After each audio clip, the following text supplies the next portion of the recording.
Welcome to Happy Times and Places, a positively inclined Doctor Who episode commentary podcast in which I, Toby Haydock, throw my keys into a hat and see if I can come out with a Doctor Who story, one chosen by a friend of mine. We both then watch and comment along, voyeurs that we are, and at the end I see if I can guess what his favourite thing about each particular instalment might be. Hello, Toby. As you can see, I'm recording this urgent message from Gallifrey. For the people from your podcast who don't know me, I am Nev Fountain. I am a writer of many things. I'm mainly known for comedy because I contribute to Private Eye and Dead Ringers. And I do write some murder mystery books with a science fiction twist. The story I want you to watch, Toby, is set on Gallifrey and it is called The Invasion of Time.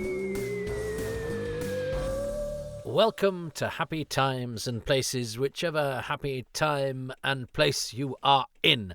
My name is Toby, and we are about to embark on the fourth part of The Invasion of Time. Do you know that when I was young, I thought all Doctor Who stories were four-parters? So I would have been very surprised by the cliffhanger to this one. But let's not jump the gun. Yes, I suppose it's one of those assumptions, because I remember clearly repeats from seasons 15 and 16. I think repeats must have been.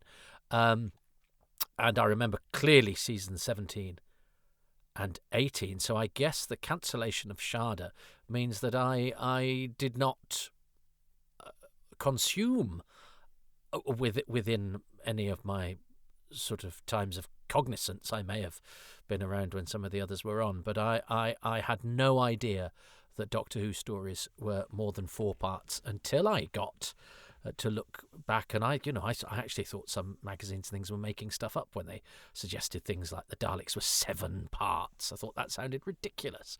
It was only when I learned all about Doctor Who formally through the Radio Times 20th anniversary special and Doctor Who celebrations that such things became apparent. The things that you learn, and that's all part of the process of being a Doctor Who fan, and actually that journey of discovery has been a whole part of my life and my enjoyment of it.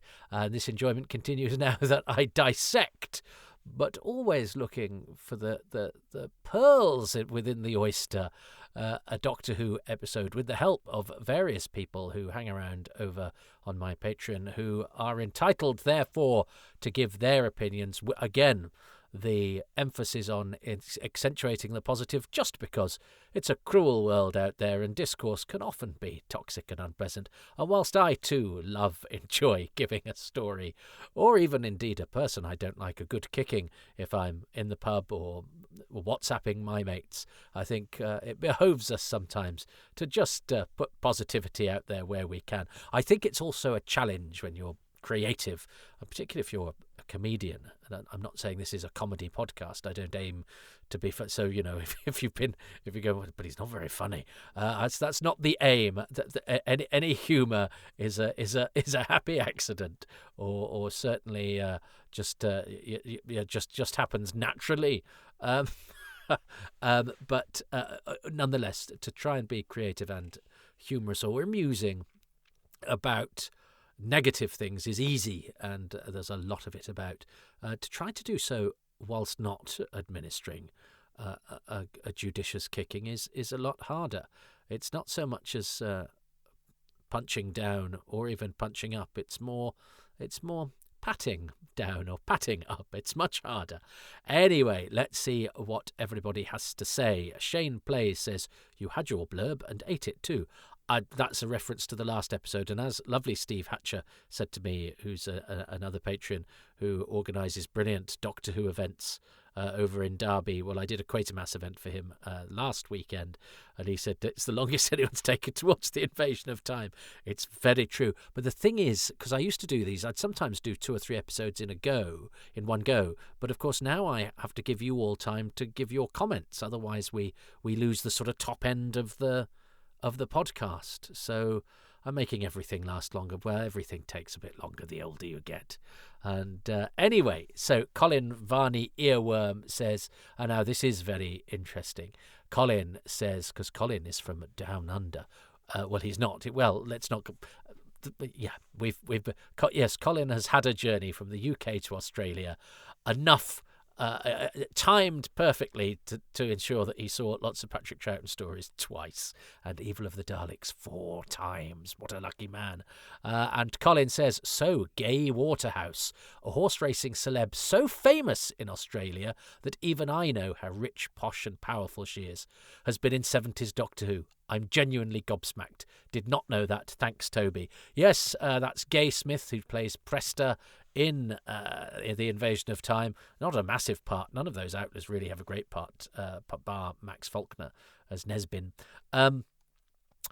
Gay Smith is the first lady of Australian horse racing, multi-millionaire, and as Colin says, very, very well known. So there we go. But yes, and I don't know if she's ever spoken about Doctor Who. Perhaps I need to go to a horse racing event where people are going, what's your favourite hoof? And how are your oats? And I will go, do you remember being in The Invasion of Time? Jason Thompson says, an excellent choice by Nev, and by you two last time, of Milton Johns as Kellner. Oh, we're in the business of choosing our favourite things here at Happy Times and Places. He's bloody good, isn't he? Yes, he is, Jason. Even in his first scene, you can see what a git he is, when he relishes telling Andrid that unauthorised use of a time capsule carries only one penalty. Loving all the praise for John Arnott too, the best Borusa in my view. It's a shame really that the plan here is to reveal everything to Borusa, then have him annoy the Vardens so they agree to have him locked up and basically remove him from the Varden section of the story entirely. He's not even in part 4, is he? It's odd that the Doctor revealed his plan to Borusa, but then he had no part in the execution of it. Still, he's brilliant. His exasperated, if you could just open the door in part 5 makes me laugh every time. We've got that to look forward to, Jason. Yes, he does have an episode off, and it's this one, which I should perhaps have factored into my planning. Sorry, Officer Crabtree is now doing this particular edition of Hoppy Tombs and Pluses. Jason adds, on another note, I first noticed it on rewatch of this story, and now I see it often in other stories in series. The Outsiders are filmed on location in a sandpit with no sign whatsoever of any system of dwellings. We maybe see one hut, any cultivated crops or vegetation of any kind for that matter, any livestock, any water systems, any indication at all of how they actually survive there. Where does the wood and flint for their spears and arrows come from? The forged metal for their knives, the fibres and skins for their clothing and shoes? Where does the meat they eat come from? What do they drink? I know budget limitations, etc., but it's everywhere on TV. Quarries look great for location filming, but make no sense as a place anyone actually lives as a group. Now it bugs me way more than it should. It's just a TV show. Lighten up, Jason, etc., etc. Looking ahead to part 4, they're all good points, though, Jason. Looking ahead to part 4, I think they do their practice, their warrior practice, shooting arrows into things in the quarry, which is where they hang about, doing that, and then next to the quarry is a lovely wood where there's lots of time deer and things like that they can eat, and then in a clearing in the wood is their lovely village where they turn the time deer into their time clothes, and they do all the medieval ratting that they can get up to now that they've turned their back on Time Lord society. I don't know why I've decided that getting up to no good. Well, it's not no good, but you know what I mean. Getting up to the business is the main reason they've turned their back on Time Lord society. But everyone likes a bit of rough. Don't they? I don't know. Presta clearly does, 'cause she's the only woman. Maybe that's why Rodan's having such a terrible time. She suddenly realised that she's suddenly become a prize asset to the quarry people. I'm not sure I wanted to go there. Anyway, looking ahead to part 4, says Jason, I can still recall a Doctor Who magazine article on cliffhangers describing the end of that episode as Doctor Who's definitive drop me bacon sandwich moment, and it's hard to disagree. Well, I don't have a bacon sandwich, but let's see what happens when we get to the end of part 4. Stephen Moffat, not that one, says, French ticklers, for shame, Haydock, for shame. Still, an unexpected finish for the listening to the Enders. Oh, you were listening to the Ender as well, Stephen. Thank you. Stephen has been a very long-serving and much appreciated patron. Yes, French ticklers. Well, I decided to leave a sting in the tail, shall we say. Jason Thompson is back again and says, yes, most unexpected sauciness there. Well, I've put some sauciness in the beginning now. Toby, I've removed Toby from the sex party invite list, given his stated lack of interest in said activity. Thanks very much, Jason. Disclaimer, I do not organise such parties, nor have I ever partaken. No pampas grass in my front garden. Yeah, that's a thing. Is that a thing with you, listeners? I don't know how this came up. Did I read it on Twitter? I've certainly mentioned it during stand-up. Because we do have, I did have quite a long conversation about, well, I've had several with audience members about sex parties, and it's more the practicality thereof than the actual, I'm sure we all know what gets up to at sex parties. There's lots of sex. But I'm more interested in that, how you organise it. Is there an itinerary?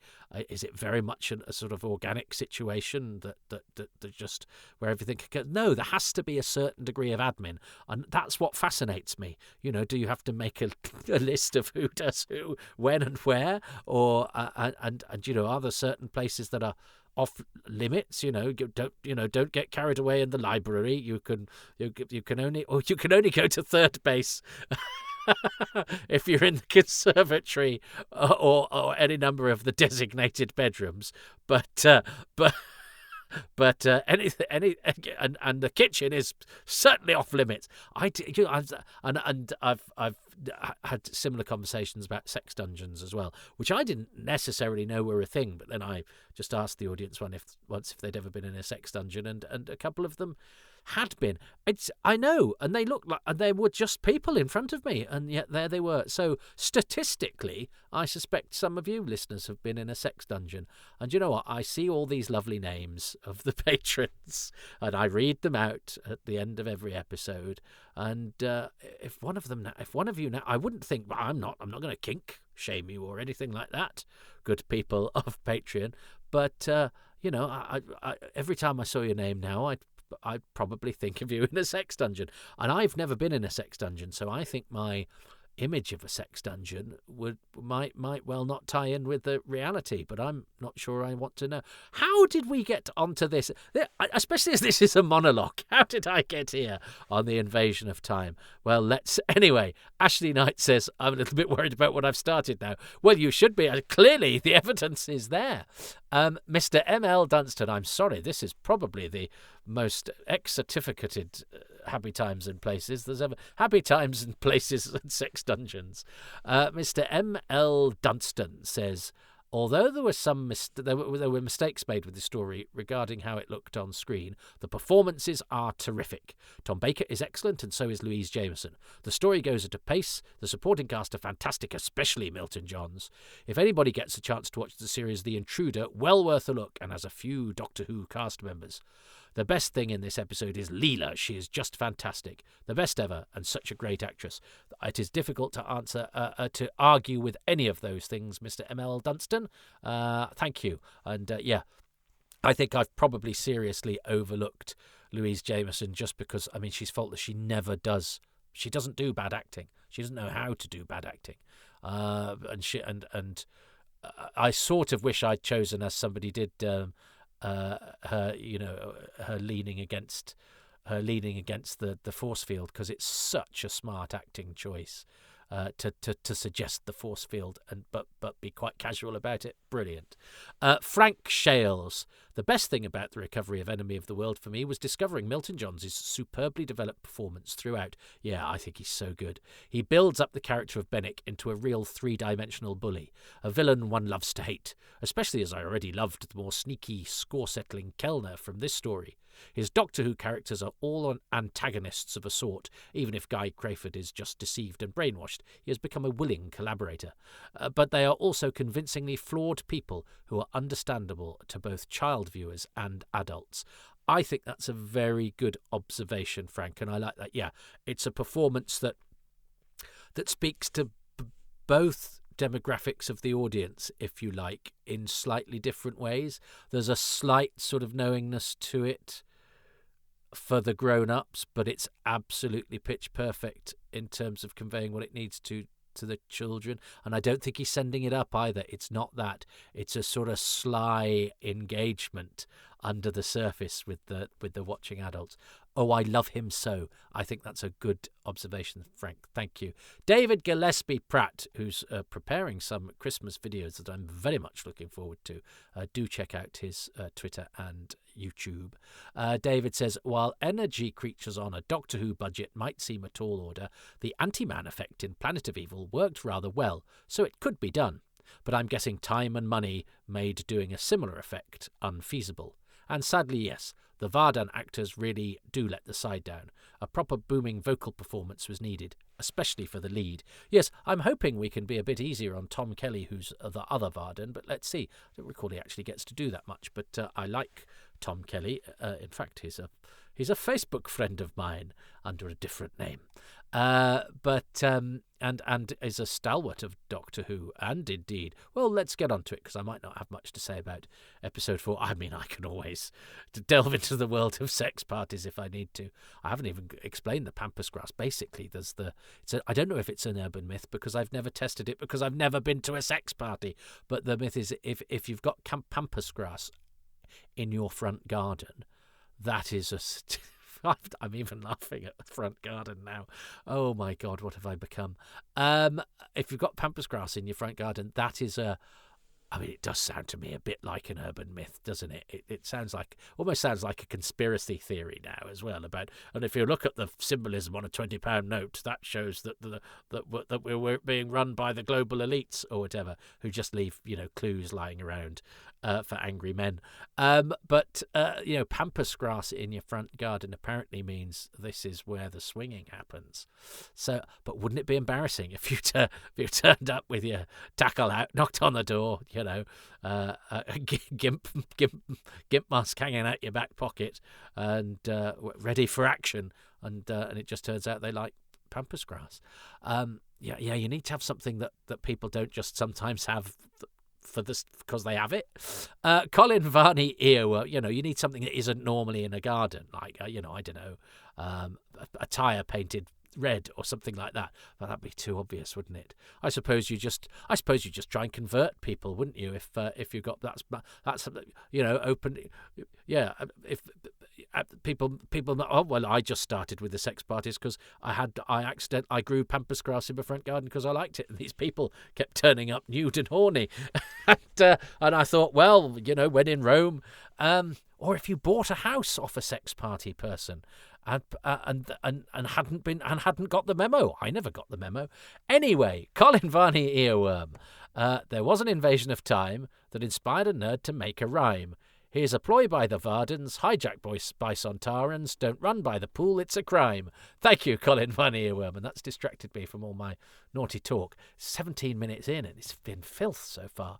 Shane Plays, nice call out to the original V miniseries. Yes, it's a great story about the rise of fascism disguised as a sci-fi adventure. I recently rewatched both of the miniseries and reread the novelisation. On a different note, put me in the category of loving the Peter Capaldi opening titles with the clockety stuff. And last, One Grows Tired of Jelly Babies Castellan is without doubt the best line in this episode and likely qualifies for the top 5 lines in Doctor Who, period. This is in the previous episode 3. Your point scoring system is all mathy-wathy, but it's fine because it's all for fun. Yes, you're quite right, Shane. My point scoring system is hugely academic by this stage.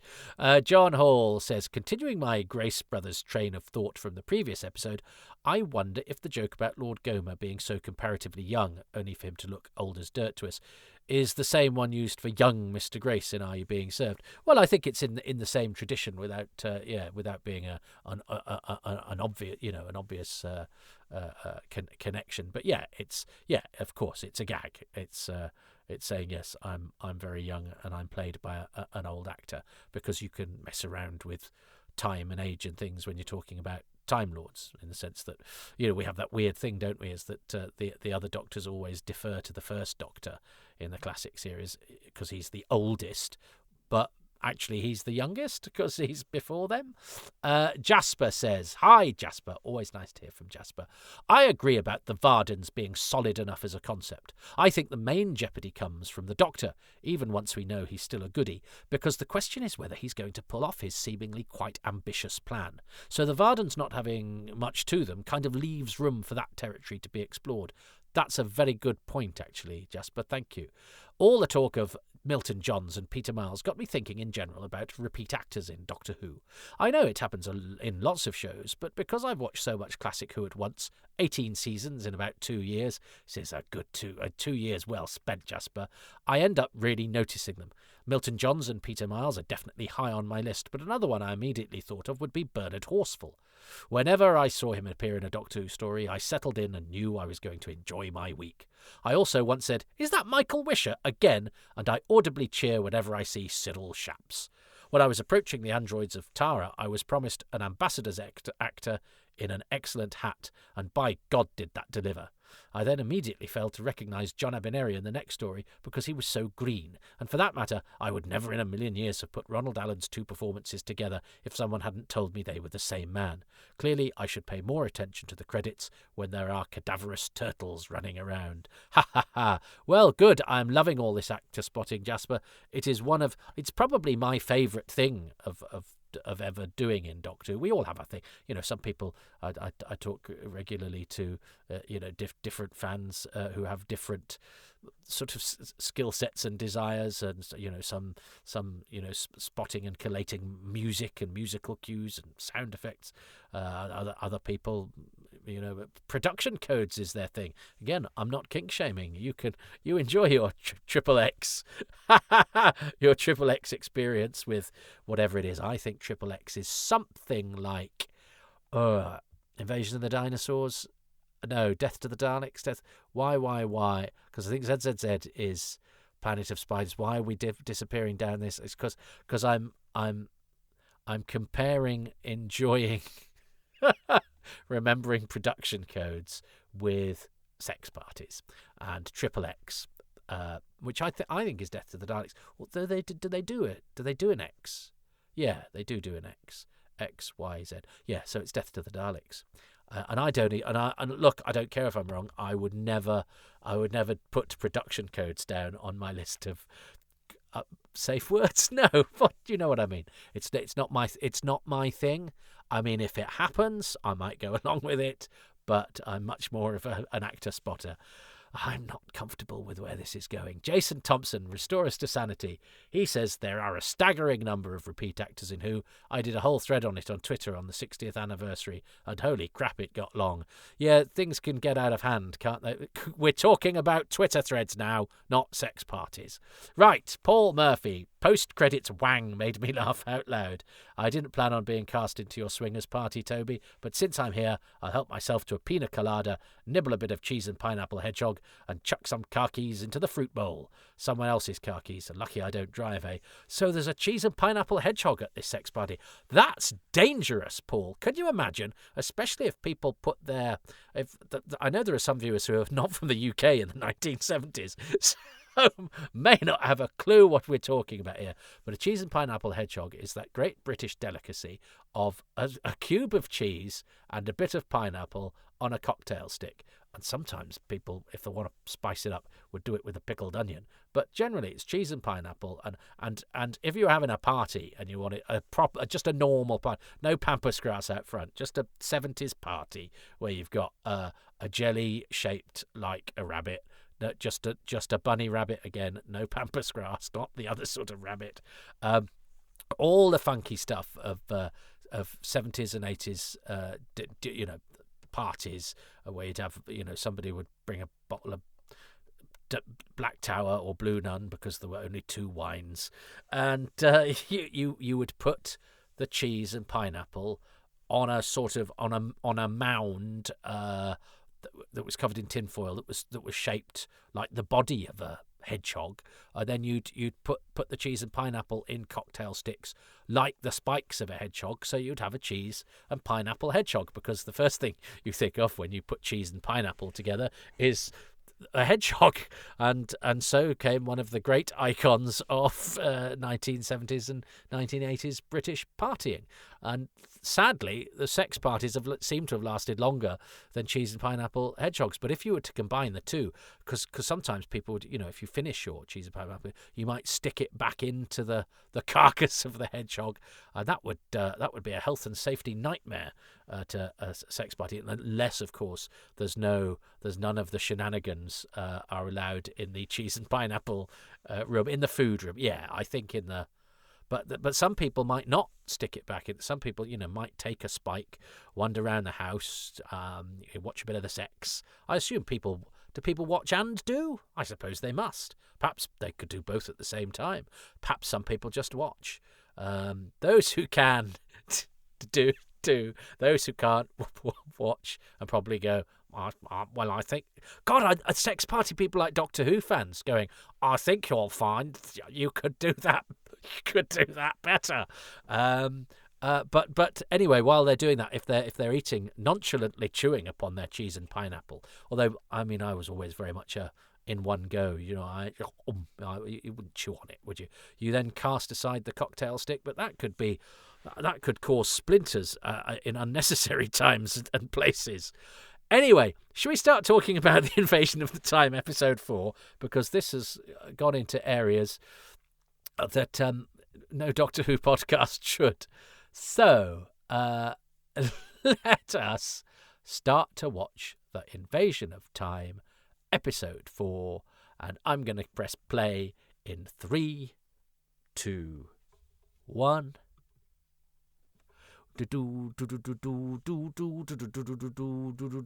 So, yeah, I mean, I consumed this story when I was very much getting quite a lot of Doctor Who sort of bootlegs. It wasn't like when I was getting the official videos, and each one was a treat, and each one was, I would then watch that hundreds of millions of times. I was getting through Doctor Who probably at Jasper's pace. I was a little bit spoilt, so I was a bit blasé about this, and it wasn't the best quality, and but it was certainly its tattiness was my big takeaway. So it's nice to actually now try and look beyond that, because we've established that here in Happy Times and Places. We've established it's tonally askew. We've established that it's quite a tatty production. We know that some things are last minute. I mean, that prop look is sort of half coming apart, and he can't balance it properly.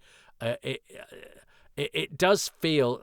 The 70s was quite shabby, wasn't it? Why was it? Because the country was a bit broke, and of course inflation had slightly scuppered things. But I do like the dark. This hadn't really sort of. I think it had gone in. Because if I imagine this story, I would imagine TARDIS scenes to be like this. But the. It does a slight comedy. That's a slight comedy thing there, but no, that's all right. But yes, the TARDIS lighting and the feel of the TARDIS are slightly different in this story, and I'm not averse to it. Here we go. Here is the mighty Milton Johns, who we all love. Look him doing his Uriah Heep acting, putting his hands together, being rather obsequious. I think there is something beautiful about an actor like Milton Johns speaking with... Now, when I said he's giving you something extra as an adult, actually, but he's not nodding and winking. Do you know what I mean? If he was to be sending it up... I mean, he sort of is, but he's not. Is this double thing? Is this cognitive dissonance? Because he's not winking at the audience. He's not going, oh, look at this terrible monster. He is playing it absolutely 100%. But his obsequy is of a particular type. It's almost from a different genre. Oh, so that's what happened to those two Time Lords that were gathered last week. They've both been killed. So Johns is and isn't at exactly the same time sending it up and playing it absolutely straight. And it sounds wrong to say sending it up, because he's not, because he's being brilliant. He's actually being very, very truthful. I don't know. It's just a sort of acting you don't get nowadays, and yet it still works nowadays. And I don't think I don't think we're the better for it. Oh, so here's another of it. Now, is this Eric Dano? I think it is. Who's now a bonsai tree maker. So, do you make bonsai trees? But whatever you do, he does bonsai trees. But again, you can see that his performance is of somebody who's not he's not. His line delivery is of somebody that doesn't deliver lines very often, I would say. I'm sad about those four people who all got killed, but Baker's intensity here is very, very good. He's not, because sometimes I think Tom Baker can be a little bit glib about death, and you sort of get the impression he might have been out there, but he does, to say, did you have to kill them all? But he doesn't, he doesn't show concern. But I think then when he goes in there and his sort of anger with Andrid and that intensity kind of suggests he's felt that was a bit of a waste and a bit unnecessary, which I'm glad about, because I think sometimes Tom Baker thinks it's suitably alien not to be that bothered about death, and that can sometimes work, as with Lawrence Scarman, but sometimes it just makes him seem like a bit of a twat. But I think he judges it right there. And I like this. I like this blocking here where they've got, because I know he liked Chris Tranchell, and they were sort of mates. I mentioned, I think, didn't I, that I was quite pleased to have got that out of him on the commentary for this one, which was part of an epic recording session that Tom and I did a few years ago to get him doing some commentaries on episodes that he hadn't done commentaries on, including a couple of episodes of The Invasion of Time, and it was an up and down few sessions. But I felt we really hit our stride with Invasion of Time, and he was talking about Chris and stuff. Do you know what? I don't really mind the Vardens. It's a story that it's a serial that has monsters be sort of lumbering men in rubber quite a lot. I think an attempt to do something different is laudable. They look like kind of they look like kind of ghostly crotons. But I do think Stan McGowan here gives, I think, one of the worst performances in all of Doctor Who, the Varda,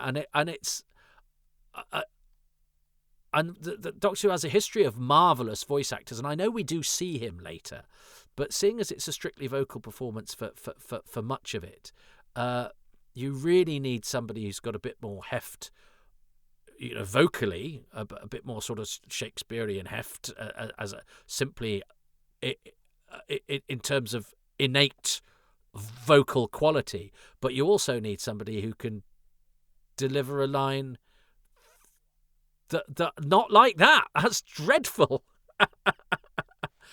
And yet, for those of us that are inclined to watch Doctor Who through the lens of amusement, I don't tend to be of the kind who watches Doctor Who and goes, "Oh yeah, this is good because it's bad." I don't like that. I don't like that feeling. I don't like that kind of commentary. I've loosened up about it a lot since, because I used to get very annoyed with people because I used to think it was very arrogant to go, "Oh, this thing that we love, it's a load of crap, really." But you got to chill out a little bit about it and go, well, it's of course going to look, funny to our eyes because it's decades later and things change, and there's no point resisting that and being too po-faced about it either. So I sort of I have two minds about that. This is a very much one of cognitive dissonance, isn't it? Milton Johns sending it up but not sending it up. When it's a party just about cheese and pineapple and about when is a pampas grass not a pampas grass, and the joy of watching Doctor Who because I don't settle down to watch it to go, oh, I want to watch one that I think is crap and to laugh at the people for being crap. But I've got to acknowledge that some Doctor Who is crap. But I don't think Doctor Who's crap. Obviously, I think production values have changed and how we digest things change. But what I'm trying to get to is how do I get the joy out of... I do get joy out of watching Milton Johns, who is Teflon. I mean, he's unimpeachable. There are no flies on Milton.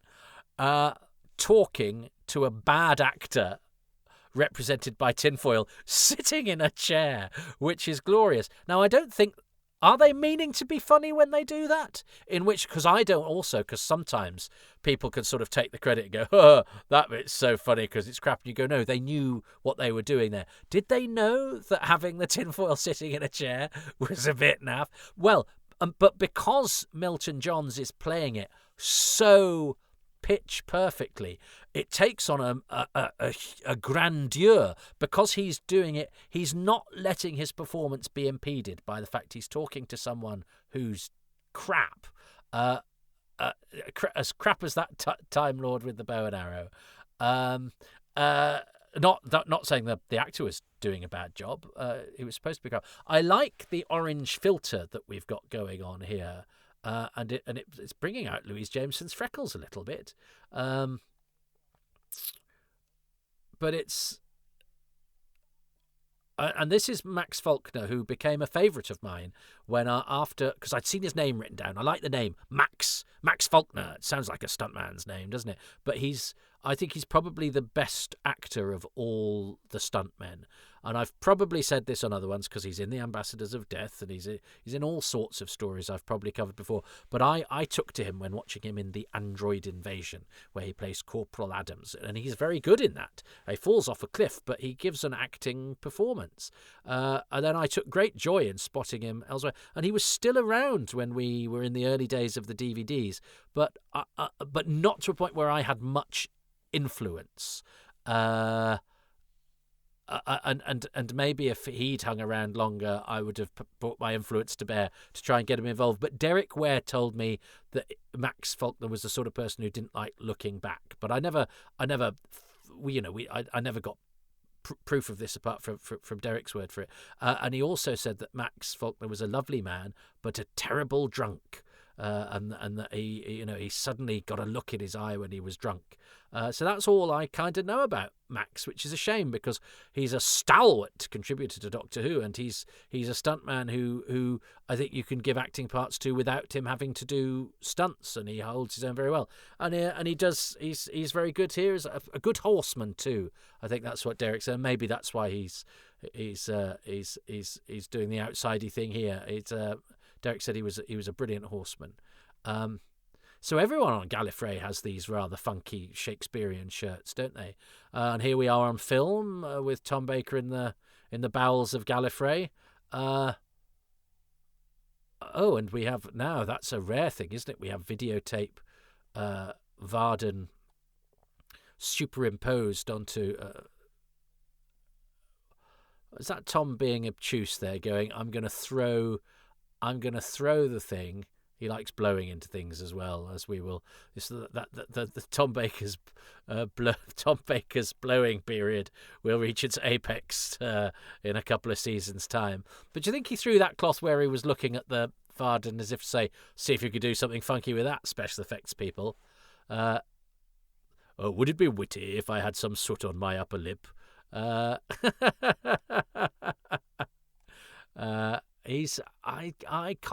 feel in this period Tom Baker is constantly testing the director, as if to say, I'm gonna do this, and I'm gonna see if anybody tries to stop me. Which, I mean, partially you kind of want that in you. I mean, Milton Johns even does falling down the stairs camera wobble acting. His knighthood is long overdue. But Tom Baker is, I feel, is sort of constantly testing directors to see if he can. You know how some people just sometimes want to have a fight? You see it on social media a lot, where people will, drop you on, and you can see that they want you to get pissed off or at least snap back at them. And on those occasions, I can be a bit short-tempered on Twitter sometimes, when, especially if I've done a thing and somebody, I think you'll find me, or goes, why didn't you do this instead, or you could have done this instead, and it was like, or, oh, I hope that means, my worst is when I say I've done this thing and somebody goes, oh, well, I hope that means you've done that thing as well, and I go, well, what if I haven't? Because now we're both going to be disappointed. It's like when I said I've tracked down most of the children from An Unearthly Child. It's sort of went, oh, well, I hope you've tracked down the Kenneth Williams ones, and at that point he was one of two that I hadn't, and I was like, well, now you've just made me feel crap about the whole thing, because you've gone, oh, this thing will be really good if you've done this thing that you haven't done. So bear that in mind when somebody says they've done a thing on Twitter. Don't go, I hope you've done this, because if they haven't, it's going to take the wind out of their sails and be disappointing. Much like the Vardens. Here we are. We have the Vardens, who are much less impressive when they're in human form. So we get to see Stan McGowan, so he can put this on his showreel, although he'd be ill-advised so to do. That's the non-speaking Varden, because only two of them get a credit, even though there's three of them, because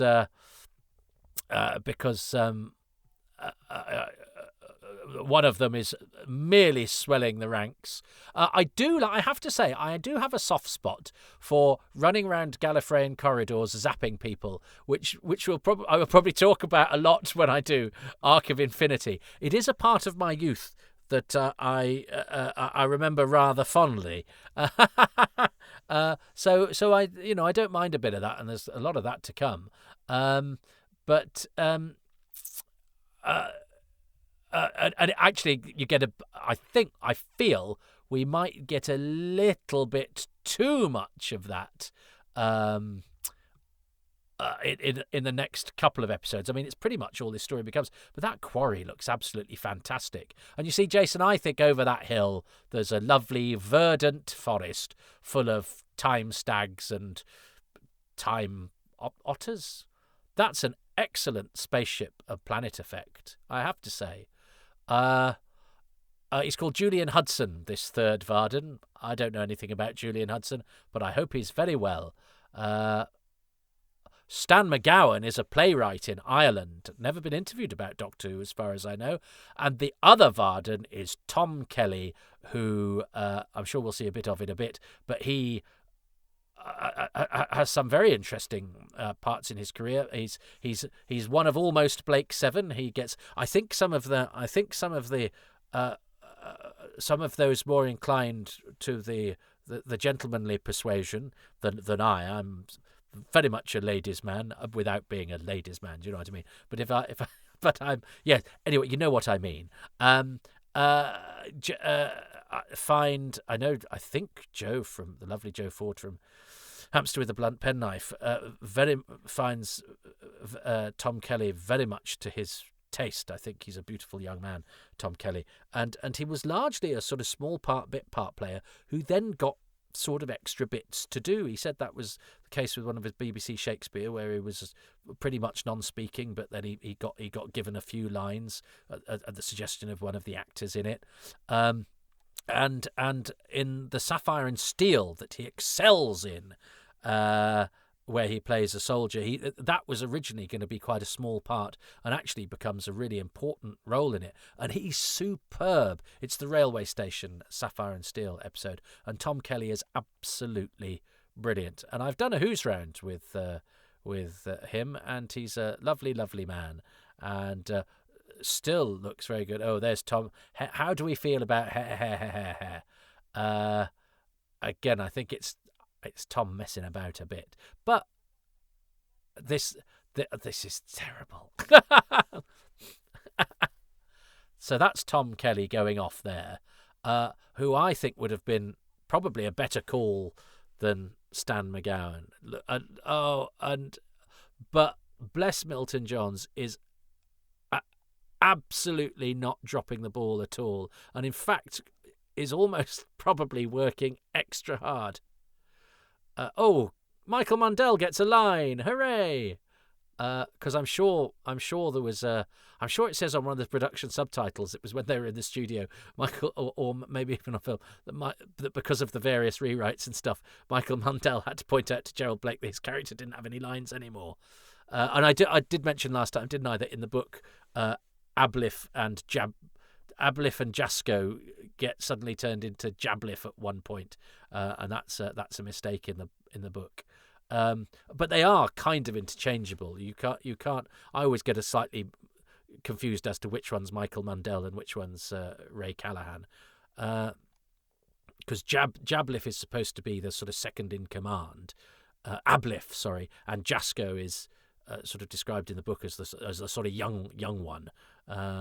But they're both just sort of gruff warriors. Anyway, you probably don't care. So this looks good in this set. So there's Tom getting his line. Oh, excellent. I mean, that's a bit unfair on the poor old guards who are only doing as they're told. I sometimes worry about this with Doctor Who when sort of people who don't have any lines are sort of killed rather casually because I was thinking about it, actually. I went for a run today because I was trying to clear my head a little bit, and I put on weight, and you don't need to be led into my private hell. And I was thinking about the Satan Pit again and the Impossible Planet, where the Doctor is introduced to everybody apart from the two non-speaking guards who then get killed in episode 2. And when the captain does a sort of, we must recommend, we must do memorials to the dead, and doesn't mention them because they didn't even have names. And I think, sometimes when you need, just to punctuate a scene sometimes, like you need the soldier standing next to the brigadier to get killed or whatever, because they're supporting it, that's so bad. That is so bad that Stan McGowan does there, and the director really gives him his moment. But yeah, because a director might go, oh well, let's stick an extra in here so that we have somebody come in and get shot before the brigadier shoots, or something like that, just to give a bit of colour. And those characters often, I think, their deaths get treated far more trivially than you would in real life. Oh, what happened? So the Doctor's plan worked, and I think the Doctor's cunning plan. I quite like this, that the Doctor had to, resort to subterfuge, and that suggestion that has been made that you can genuinely believe that Tom's Doctor would turn bad. I mean, you can believe that Tom Baker would turn bad, but then he's but you see, that's him doing. That's where you get your money's worth with him, though, because he's slightly dicking about there. But the dicking about means that what he does is he plays the line from an unexpected direction, and it's rather fun. But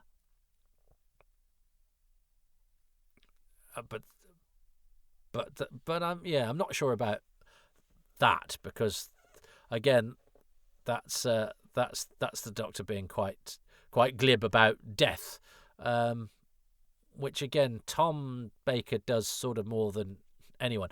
Maybe it's kind of pointing to what I've been talking about, the casual way with which death is treated by a series like this. But I that's letting him off, I think. I like the little jibe that he gives to Kellner there, going, I don't think you're very good at it. But this is nicely directed because you genuinely feel like it's the ending. Having Tom doing this speech to the crowd with his back to us means we get the shot of the crowd looking terrified. I love that piece of incidental music. I love that piece of incidental. The wow, wow, wow, wow, wow, wow, wow. And it's the bloody Sontarans, which, if only I'd been born a little early, because I, as I say, I remember being so keen to see the Sontarans. And the first Sontarans I saw, the first time I knew I was going to see a Sontaran on screen, actually, was in the Two Doctors, when the computer says, they are approaching our Sontarian battle cruisers, because I wasn't getting Doctor Who magazine regularly enough to know there were going to be Sontarans in the Two Doctors. I don't think so, anyway. I've already done the 2 Doctors on Happy Times and Places, and I might give a different story in that, because that was 3 years ago, and maybe my memory was better. I am losing things now, I'm forgetting all sorts. But not Ken Westbury, the film cameraman. What a guy. And he does a good job, I think. He does a good job there. So that is the end of The Invasion of Time Part 4. We have to think about what our favourite things were. Well, I mean, there's a lot that is good in that. I like the orange outside. I actually like Tom Baker's performance in that. Generally, I think is pretty good. I think there's some very interesting blocking there. I like the fact that we have a story that relies on the Doctor having to pretend to be bad. Lots of fun, arrows in backs and zapping in corridors and all that sort of thing. That's quite exciting when you're a kid.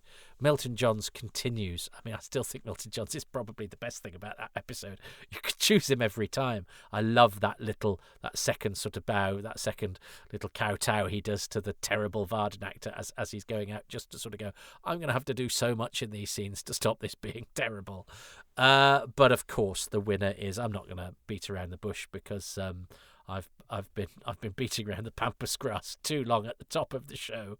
I'm going to choose the cliffhanger, because it's the obvious, the shock of the Sontaran reveal, and that brilliant incidental music, and the fact that you think the story has ended and it's completely played as if it's the end of the story. But I love that little piece of direction where you've got the Doctor with his back to us and the crowd sort of in front of him but behind him, and it's their look that leads us to see that actually the story is only just beginning. So well done to the cliffhanger, a great cliffhanger. And as Jason quoted Doctor Who magazine as saying, it's a real drop my bacon sarnie moment. And not everybody knew how long. I never knew how long seasons were. I didn't know how long stories were. We didn't even get the Radio Times, so we didn't know it was part 4 of 6, if it even said that. So the vast majority of people would have been surprised. They'd have dropped their cocktail stick before they'd got all the pineapple off it. Yeah, not drop your bacon sarnie, it's drop your cheese and pineapple.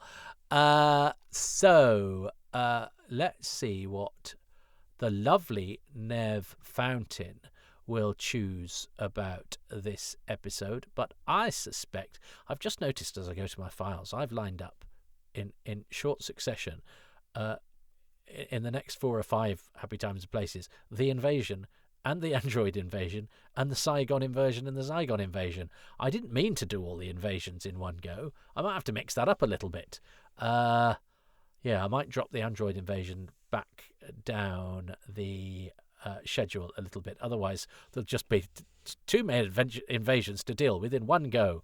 And obviously that's got Max Faulkner in it too. And Tom Baker. Why did I put that early? Anyway, let us see what Nev Fountain has to say about episode 4 of The Invasion of Time. Hello, Toby. Nev Fountain here again, still on the remains of Gallifrey. I'm standing in front of a monument dedicated to the President of Gallifrey and for her role in the Time War. Very tasteful. My pick for episode 4 of The Invasion of Time is, of course, that cliffhanger, the reveal of the Sontarans, when I was 9-10 years old. That was one of the most thrilling moments of my life. Let us not forget that returning enemies were not as frequent as they are now. I had never really experienced a returning enemy. I was a viewer after the Time Warrior, so for me the Sontarans in the Sontaran experiment were new monsters, and I hadn't seen the Daleks return yet. That would be for Destiny of the Daleks in a year or so. So the Sontarans coming back was an absolute bombshell. And the Dudley Simpson music and the shot of them right behind the Doctor, it could not be better. It does rival the appearance of the Cybermen on Earthshock. Is a fantastic reveal, and that is my choice for episode 4 of The Invasion of Time. the cliffhanger, the reveal of the Sontarans? Well, I mean, I think that's what they call a no-brainer, and I feel for Nev a little bit because it's unlikely that I wasn't going to get that point, wasn't it? Everyone's always going to choose. It's one of the great surprise cliffhangers of all of Doctor Who. As I say, it never quite had that impact on me because I knew the Sontarans were going to appear. Although, as I say, I had, when I'd seen the title, The Invasion of Time, which as titles go does feel like a sort of epic moment in Doctor Who. I mean, they didn't really do sort of season finales in the way that we understand them now, but that does feel, as titles go, it's sort of promising. Pretty much, we know invasions. There aren't many stories in where time is more than a vessel for finding the story. But if time itself gets invaded, that feels pretty big. And then it was only a bit after that I found out that the Sontarans were in the show. This particular story, and it was like, oh wow, well, and the Sontarans were monsters I'd wanted to see because, unlike Nev, I'd not seen Sontaran Experiment, and I didn't know this at the time. I was born during the Time Warrior, so perhaps my desire to see Sontarans had been, embedded in my infant skull. But also, I loved the book cover of the Time Warrior. I loved the Doctor Who archives of the Time Warrior, and one of the few issues of Doctor Who magazine that I had, and those photos of Links are so good. It's such a good design. So then I had the thing with where I got the book cover, and I was like, that's not a very good picture, because the Sontarans seem to, have slightly sort of pug-like faces and slightly misshapen heads. And then I saw the photo on which the painting is based, and it's a pretty accurate rendition. But I'm sure we'll talk about the design and indeed the delivery of the Sontaran next week. But for now, that cliffhanger, and it's a great piece of music too. It's the best piece of music in the whole thing. Wow, wow, wow, wow, wow, wow, wow. So I was always going to win that one, which means we've already forgotten about a lot of what takes place in episode 4. Although there's plenty going on, the insurrection on Gallifrey, the Doctor and Andrid, and the Vardens, who don't perhaps deliver on their promise. And some have said, well, it's an obvious gag that the Vardens are bad monsters. I don't think you can do that. I think even the monsters that get vanquished early to make way for other monsters still have to be convincing monsters. It's a bit like in 24, the villain at the beginning is like, wow, this is the worst villain we've ever met, and then they kill him off in about episode 6 or 7 to get an even worse villain. But you never got the impression that this villain in episodes 1 to 5 was killing time, or even invading it. I always used to get annoyed when villains would kill each other off, though. I always thought that was a bit lazy. But that's a story for another day, because we'll see where the plot comes in episode 5. But for now, I'm going to go and cut down the pampas grass that's in my front garden. I don't have. I have a Hebe, which shouldn't be as big as it is because they're only some, but it's got out of control. In fact, they did ask us to cut back all our shrubbery and stuff because there's a billboard on the wall to the side of our house, and that billboard is where I remember getting excited seeing Christopher Eccleston and Billy Piper on the side of a house in Chorlton. I didn't live there at the time, so I've always got a fondness for that billboard because it really felt like Doctor Who was. They haven't put a billboard up now; they've just painted over it, and I wonder if it's because I hadn't acceded to their request, not out of principle or anything. I just hadn't got round to it. But we have got a tree in our front garden, and stuff has grown up to keep noise away because we're on a main road, and to hide us back a little bit because we're on a main road. But so our billboard is now not advertising anything. I feel a bit bad about that, especially as it's the one that once advertised Rose. But that's a story for another time. And we've invaded time for long enough on this edition of Happy Times and Places. So thanks very much for listening, and I will speak to you again soon. In the meantime, cheerio, and thanks for listening.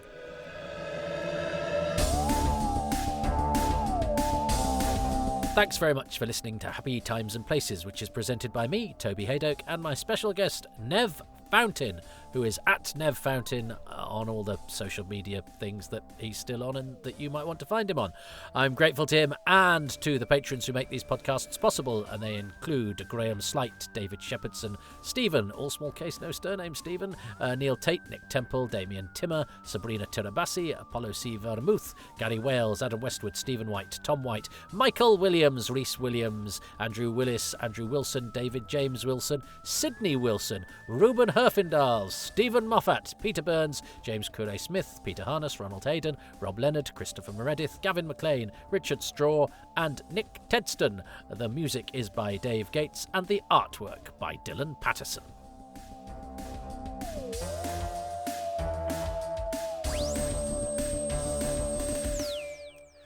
If you would like your name read out on the credits, then all you have to do is go to patreon.com/Toby Haydoke and sign up for as little as £3 a month. Everything is available on the lowest tier. There's also free membership, and you don't get much for that. I haven't quite worked out how to take advantage of that. I mean, everyone's been getting the advent calendar I've been doing, but that will be over by the time this goes out to the general public. Yeah, I'll work out what to do, but I'm mostly concentrating on, making stuff. So, and I'm not very good at this. Anyway, patreon.com/Toby Haydoke. Lots of tiers. You get free stuff. You get advance releases of everything. You get your names read out on the credits. You get behind the scenes looks at my Blu-ray and DVD stuff. You sometimes get bits of my stand-up if I'm desperate. And it's a monthly commitment, but it's also a lovely community. Oh yeah, you get to comment on the episodes too, so that's rather fun, and everybody's jolly and nice. You can also contribute via Ko-fi, kofi.com, ko-fi /Toby Haydoke. That's a way of doing it without being a monthly subscription or anything, and just it's the equivalent of throwing a few coins into my hat as you pass me as I sing my songs on the underground. But what you can do that costs you nothing at all, bar your time, is to like, subscribe, give 5-star ratings and a couple of lines of review, all of which really help titillate my algorithms so they're as pert can be.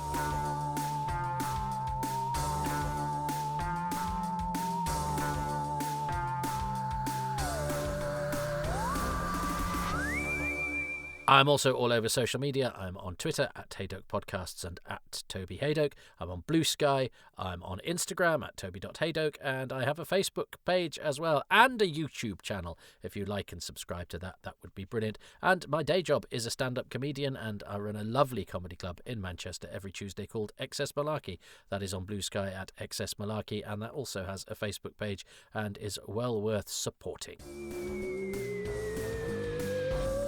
Well, I'm not sure if... I mean, everybody's coming out of the closet, aren't they, with a bit of pampas grass between their teeth. Who was it this time? It was Stephen. Stephen was one as well. So Stephen and Ashley are the ground zero of post-credits. And Jason was there as well.